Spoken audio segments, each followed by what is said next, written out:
Hi, this is Dr. Schwartz, and welcome to another video podcast of mine. Today we're going to talk a little bit about relationships.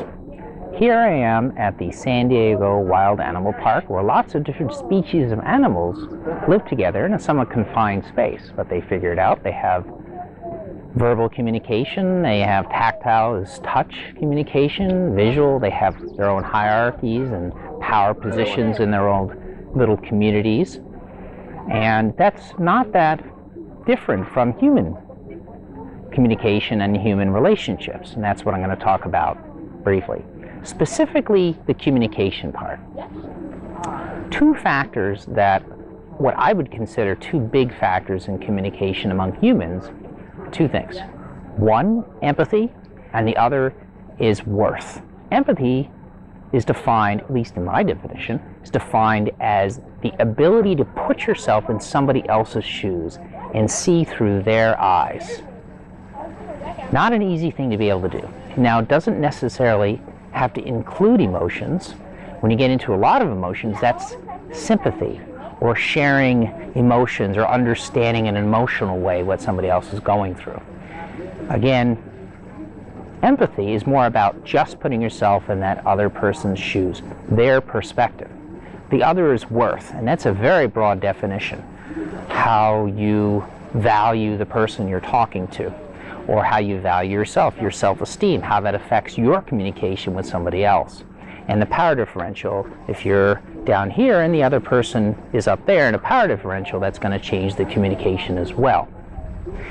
Now, what I'm just going to do in a moment is briefly go through one specific communication type. I call it the FFW, facts, feelings, wants.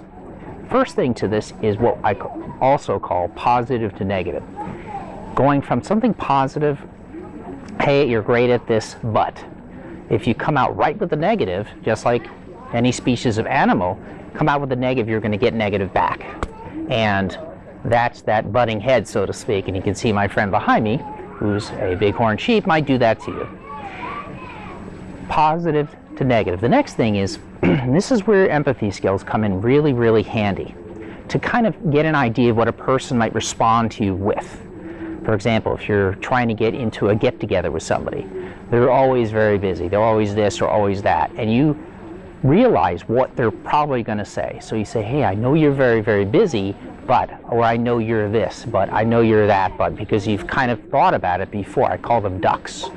These ducks can fly up and bite you on the nose, so to speak. So you want to remove the ducks so they can't use it against you, so to speak. That is the second part, positive to negative, and then you shoot these ducks out of the water, so to speak, so they can't use it against you. Then you have the feeling. If you would do this, it would make me feel very good. Then you have the want. Maybe we could do this on Friday. So facts, feelings, wants. The fact is, you're great, but I know you're busy, but the feeling is, if we could do this, it would make me feel great, and it would be great if it was Saturday night or Friday night. That is the want. Very simple. Those are the parts. Again, a pretty simple, basic communication technique. Again, it all depends on their response and these unpredictables, but it minimizes risk. Again, this is Dr. Schwartz, and as always, please discuss this with your primary care physician or other healthcare provider, anything in this video at all, okay? So again, thank you, and this has been Dr. Schwartz. Take care. Bye-bye.